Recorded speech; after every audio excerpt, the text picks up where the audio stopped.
Hi friends అందరికి మా చిట్టకి hi చెప్తుంది. చిట్టమ్మ అన్నం తిన్నావా? అన్నం తింటావా? తినవా? అమ్మో మా చిట్టి అన్నం తినదంట, బుర్రలు తింటదంట. రేపు అయితే మా చిట్టిది బర్త్డే. అందరు అన్నం తిన్నారా లేదా కామెంట్ చేయండి. బాయ్ చెప్పు చిట్టి. మేమైతే అన్నం తింటున్నాం. కూర అయితే చాలా బాగుంది.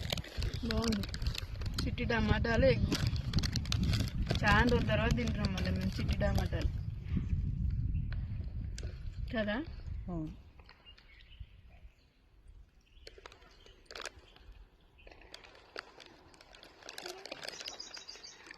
మీరందరు తిన్నారా లేదా కామెంట్ చేయండి.